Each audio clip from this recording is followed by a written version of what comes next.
오늘은 부스러기를 귀하게라는 제목으로 하나님의 말씀을 나누겠습니다.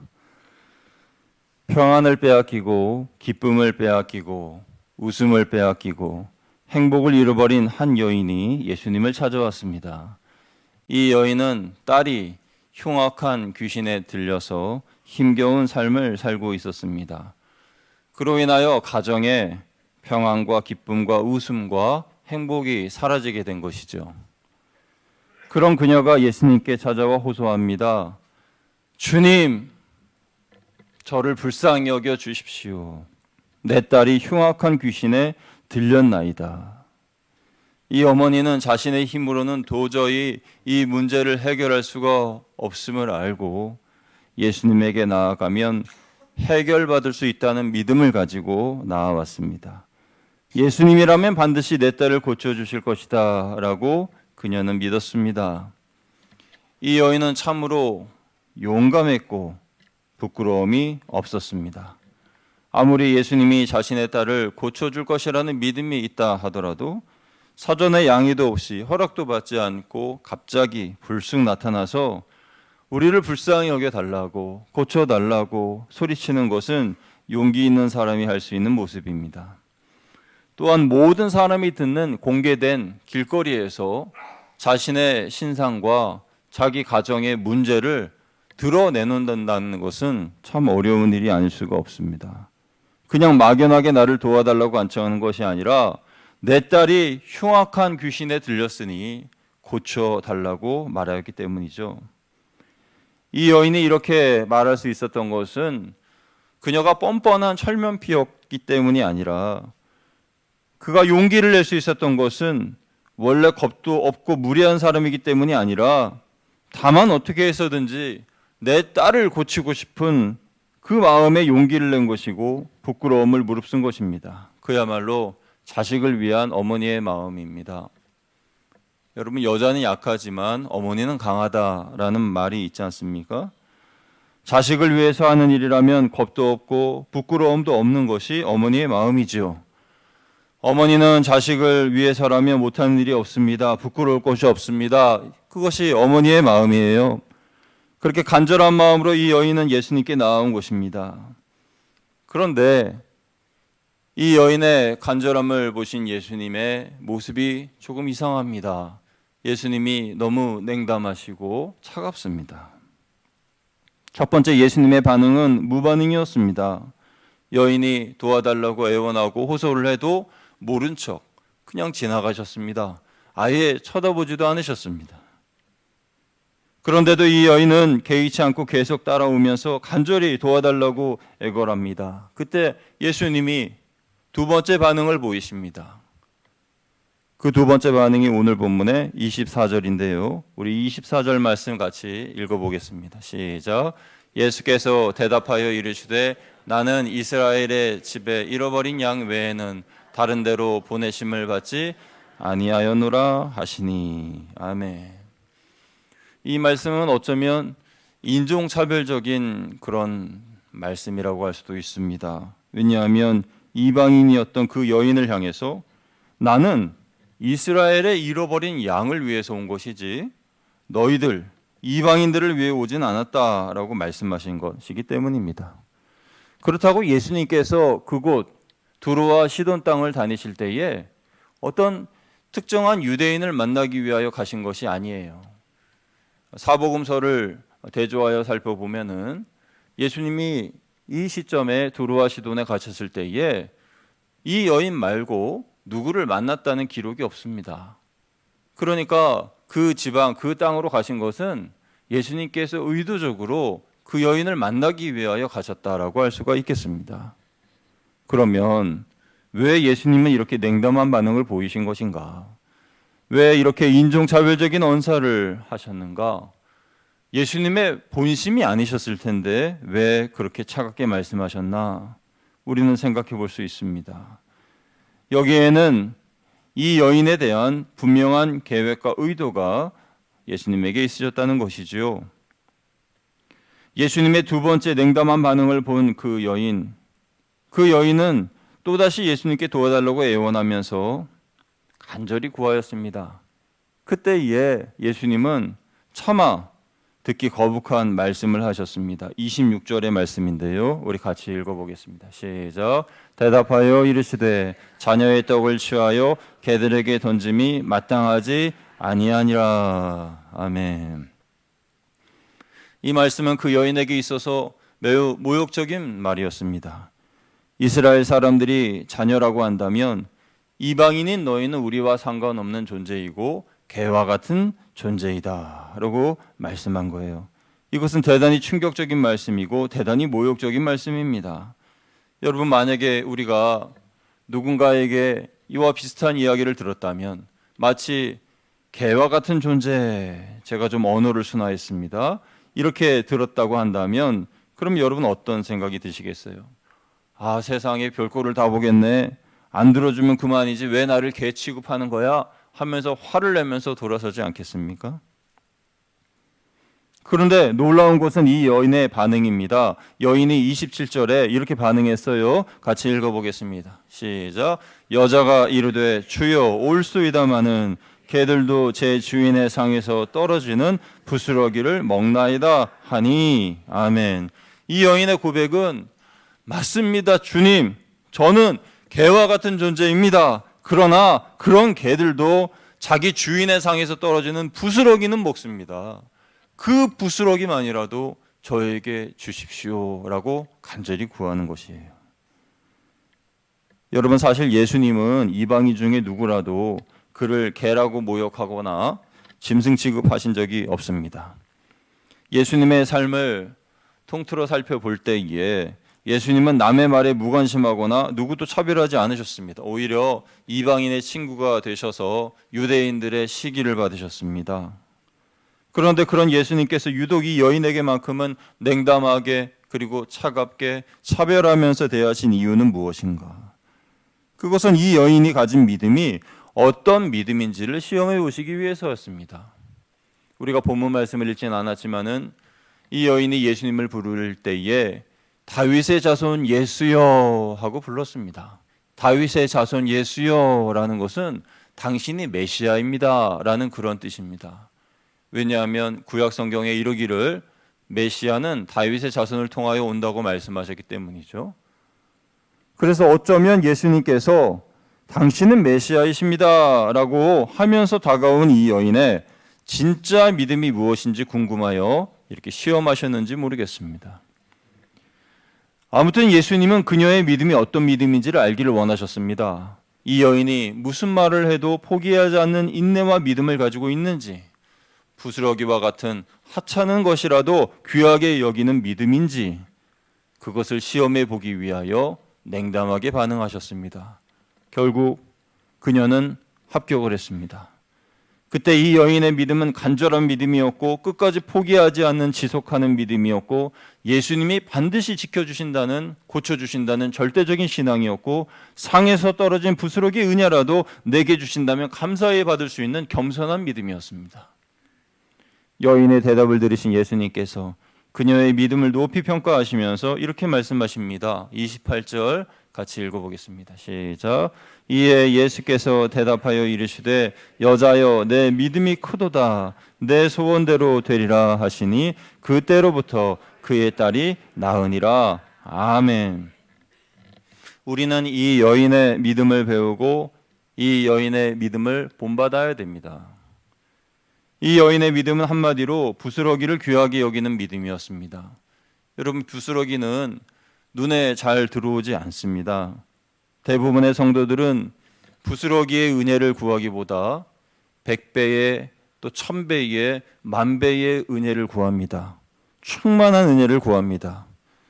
부스러기의 축복에는 관심이 없고 100배, 1000배, 만배의 축복을 구합니다. 그렇게 큰 것만 바라보다 보면은 부스러기 은혜와 부스러기 복에 대해서는 만족하지 못하게 되고 감사하는 마음을 갖지도 못합니다. 부스러기의 은혜와 복이라 할지라도 쌓이고 쌓이면 태산같이 큰 복이 된다는 것을 깨닫지 못합니다. 그러나 이 여인은 처음부터 부스러기 은혜를 구했습니다. 결국 그녀는 자신의 소원이 이루어진 큰 은혜를 경험하였습니다. 여러분, 우리 속담에 티끌모아 태산이라고 하는 말이 있죠. 작은 티끌 하나씩 하나씩 모으다 보니 큰 산이 되었다, 태산이 되었다, 이렇게 말합니다. 하나님이 주시는 복과 은혜는 큰 것만 있는 것이 아닙니다. 하나님의 은혜는 그와 같아서 매일매일의 작은 은혜와 복, 그것을 조금씩 조금씩 모으고 소중하게 여기다 보면 태산 같은 은혜와 복이 되는 거예요. 우리는 은혜도 티끌 모아 태산이 된다는 것을 기억해야 합니다. 그래서 무엇보다도 부스러기를 귀하게 여겨야 돼요. 100배, 1000배, 10,000배의 은혜만 구하는 것이 아니라 부스러기처럼 느껴진다 할지라도 잘 모아야 됩니다. 그래야 태산 같은 은혜를 받을 수가 있어요. 오늘 오전에 말씀을 준비하면서 제 방에 이렇게 앉아 있으면서 기도도 하고 묵상도 하고 가만히 있는데, 묵상을 하면 이렇게 조용하게 집중하여 묵상할 수 있으면 좋잖아요.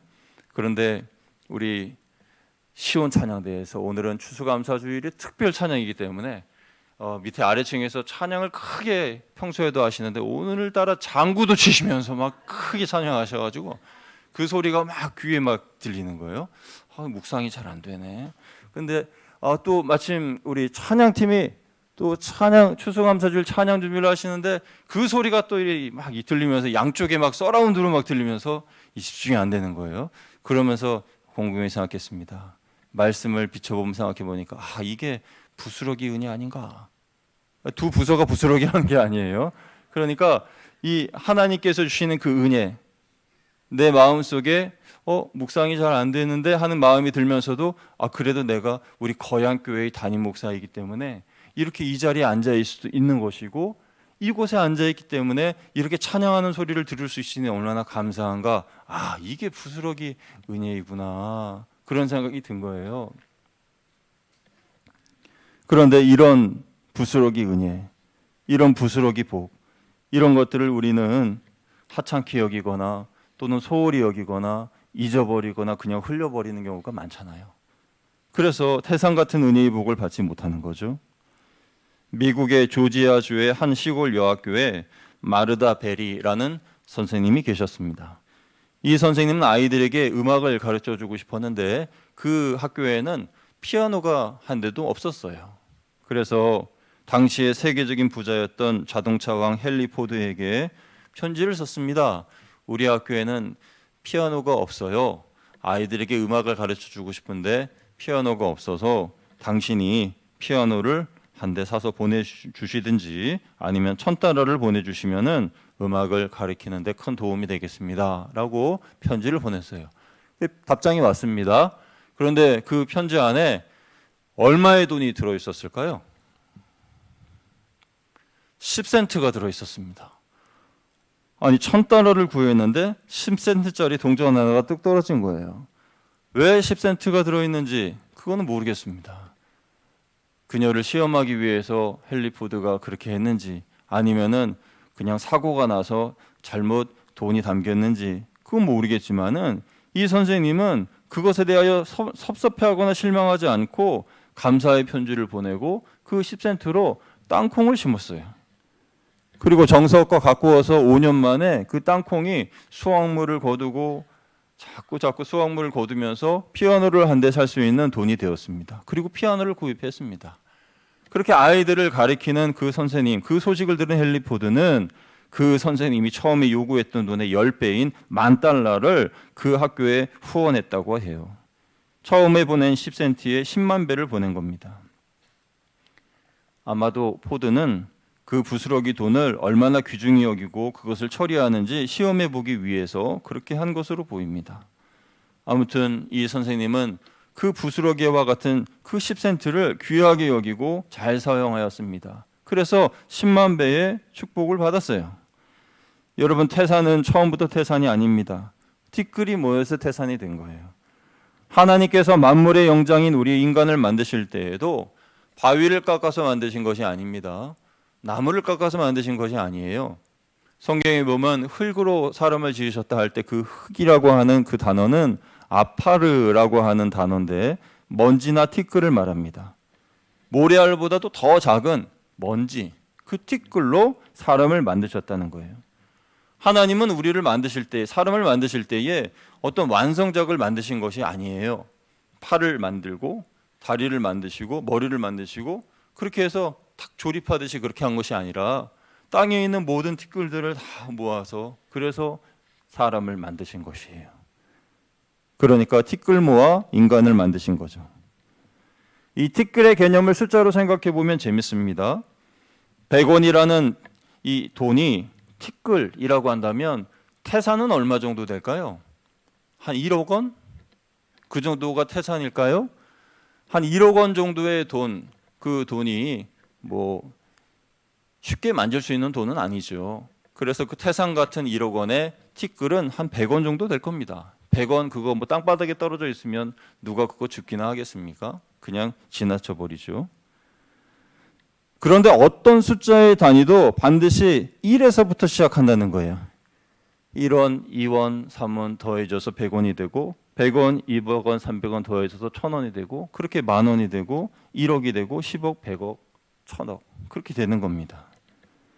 사람들은 100원, 1000원 우습게 여깁니다.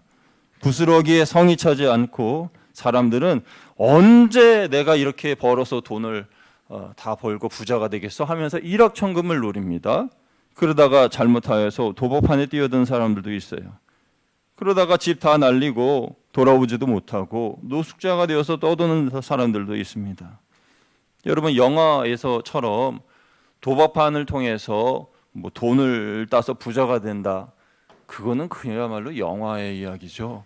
실생활에서 그런 일이 있을 수가 없습니다. 일확천금 그것은 우리 믿음의 성도들이 생각해서는 안 될 그런 요행들인 것입니다. 우리의 신앙생활을 돌아보아도 우리는 얼마나 많은 부스러기 은혜를 버렸습니까? 얼마나 많은 티끌 같은 복을 무시했습니까? 강물, 호수, 바닷가 그것도 갑자기 그렇게 만들어진 것이 아니라 하늘에서 떨어지는 티끌 같은 빗방울과 이슬과 그런 것들이 모아져서 그렇게 큰 강과 호수와 바다가 만들어진 거예요. 만약에 우리가 하나님께서 풍성한 은혜와 복을 주셨는데 그 10센트 같은 부스러기 은혜를 받았다고 해서 이거 뭐야? 날 무시하는 거야? 이 기분 나빠 하면서 버리게 되면요. 그러면은 만배의 축복을 놓치는 거예요. 무시하여 내팽겨친 그 부스러기의 은혜는 다시 모아지지 않습니다. 그 부스러기의 은혜를 귀하게 여겨야 우리는 영적인 부자가 되는 겁니다. 부스러기와 같은 복에 대하여 감사드려야 큰 복을 받습니다. 우리는 시간의 부스러기도 잘 모아야 됩니다. 1년의 부스러기는 오늘 하루입니다. 그래서 1년, 한 해를 잘 보내려면 오늘 하루를 잘 살아야 돼요. 오늘 하루에 대한 부스러기는 우리가 지금 보내고 있는 이 한 시간입니다. 이 한 시간을 잘 보내야 오늘 하루를 잘 살아갈 수 있는 겁니다. 그래서 매일매일의 시간을 소중히 여기는 아이들이 공부를 잘합니다. 장사를 하시는 분들도 대박을 꿈꾸기 전에 오늘 하루 우리 가게에 오는 손님 그 한 사람 한 사람에게 최선을 다할 때에 그때에 소원이 이루어지는 거예요. 하나님께서는 큰 것을 주시기 전에 먼저 부스러기를 주십니다. 그리고 그 부스러기를 귀하게 여기는 사람들에게 12광주리의 축복을 주시는 겁니다. 예수님이 벳세다 광야에서 배고픈 무리에게 보리떡 5개와 물고기 2마리로 5,000명 이상 되는 사람들을 배불리 먹이셨습니다. 그때 5,000명이나 되는 그 많은 사람들을 먹이기에는 물고기 2마리와 떡 5개는 그야말로 부스러기와 같은 양이었습니다. 그걸로 누구를 먹일 수 있겠습니까? 이것은 한 소년의 도시락이었을 뿐이에요. 그러나 예수님은 그 부스러기와 같은 것으로 태산 같은 문제를 해결하셨죠. 그런데 사람들은 배가 부르자 남은 음식들을 잊어버렸습니다. 제자들도 얼마 전까지만 해도 오늘 뭘 먹지? 내일 뭘 먹어야 되나요? 하면서 배고팠던 사람들인데 한순간에 배가 불러지자 내일 먹을 것에 대하여서 근심하는 것을 잊어버렸어요. 예수님은 분명히 먹고 남은 것을 잘 거두어라 라고 말씀하셨는데 거두는 것 또한 잊어버렸습니다. 여러분 사람은요 일단 배가 부르면 모든 것을 잊어버리는 경향이 있어요. 여러분, 우리도 배가 부르면 배가 고팠던 때를 잊어버리기가 쉽습니다. 은혜도 마찬가지입니다. 하나님께서 고난의 시절을 끝내고 평안과 안식을 주시면 지난 시절에 울부짖으면서 고통하면서 그 고난으로부터 건져내달라고 구해달라고 간절히 애원하던 시절을 잊어버립니다. 그리고 다시는 그 배고픈 시절이 내게는 일단 안 올 거야, 내게는 다시 안 올 거야 라는 생각을 하면서 살죠. 그러면 안 됩니다. 그런 날이 다시 올 수 있어요. 그래서 우리는 미래에 닥칠 고난을 예비하면서 절제하고 절약하고 저축하며 살아야 됩니다. 영적으로는 언제 내 삶에 고난이 닥칠지 모르기 때문에 받은 은혜를 충만히 저장하기 위해 늘 기도하셔야 돼요. 기도로서 하나님께 주신 은혜를 저축해 놓아야 됩니다. 배부른 제자들이 먹을 것을 거두지 않자 예수님은 제자들에게 남은 것들을 다 거두어라 라고 하셨어요. 다 거두어 보니 12광주리에 차고 넘쳤습니다. 부스러기와 같았던 물고기 2마리, 떡 5개가 12광주리에 가득 차게 된 거예요. 여러분, 지금 내가 배부르다고 해서 부스러기를 소홀히 해서는 안 됩니다. 지혜로운 성도는 평안할 때 부스러기 은혜와 부스러기 복을 모으는 사람들입니다. 또한 아무리 하찮고 또 작아 보인다 할지라도 그 부스러기를 믿음으로 심는 사람들입니다. 욥기 8장 7절 말씀을 보면은 모든 크리스찬들이 좋아하는 성구가 여기 기록되어 있는데요. 이 성구는 심지어 불신자들조차 좋아해서 믿지 않아도 이 액자를 걸어놓는 분들이 많이 있어요. 어떤 내용이죠? 같이 읽어볼까요? 시작. 내 시약은 미약하였으나 내 나중은 심히 창대하리라. 아멘. 여기서 시작은 미약하였으나 할 때 미약이라고 하는 이 단어, 그리고 내 나중은 심히 창대하리라 할 때 이 창대라고 하는 단어, 이 말은요 우리가 좀 생각해 보아야 합니다.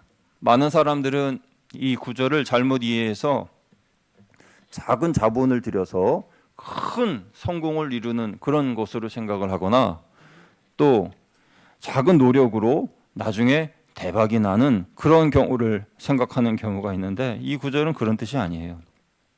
말씀 한번 다시 띄워주세요. 이 구절에서의 미약이라고 하는 단어는 원어로 미츠아르라고 하는 단어인데 작은 것, 하찮은 것을 말합니다. 창대라고 하는 단어는 원어로 사가라는 단어인데 식물이 자라나는 것을 뜻합니다. 그러니까 땅에 심겨지는 작은 씨앗이 그 심겨질 때에는 하찮고 작고 보잘것없어 보이지 않습니까? 그러나 생명이 있기 때문에 시간이 자라면 지나면 점점 커지고 나무가 되는 것인데 그 크기가 씨앗과 비교해 볼 때 몇백 배, 몇천 배 커지는 거죠. 여러분, 부스러기를 무시하는 성도는 작은 씨앗을 하찮게 여겨서 아예 심지도 않습니다. 심지 않으니 당연히 거둘 것도 없지요. 그러나 부스러기의 은혜를 아는 성도는 아무리 하찮아 보여도 감사로 심기 때문에 나중에 30배, 60배, 100배의 축복을 거두는 것입니다. 이것이 내 시작은 미약하였으나 나중은 창대하리라, 심히 창대하리라 라는 말씀의 비밀인 거예요. 저와 여러분 모두가 오늘 추수감사주의를 기점으로 하나님께 받는 모든 부스러기 은혜, 모든 부스러기의 복을 소홀히 여기지 않고 귀하게 여기시기를 축원드립니다. 그래서 다 여러분 모으십시오. 조금 보잘것없어 보이고 하찮아 보인다고 해서 잊어버리거나 치워버리는 것이 아니라 다 모으세요. 그래서 그 작은 부스러기 복이 모여서 태산 같은 복이 됩니다. 또한 받은 부스러기들이 아무리 작고 하찮아 보여도 믿음으로 잘 심으시길 바랍니다. 그래야 여러분의 나중이 심히 창대해집니다. 주님의 이름으로 믿음으로 심고 거두시는 복된 하나님의 사람들 되시기를 주님의 이름으로 축복합니다. 기도하겠습니다.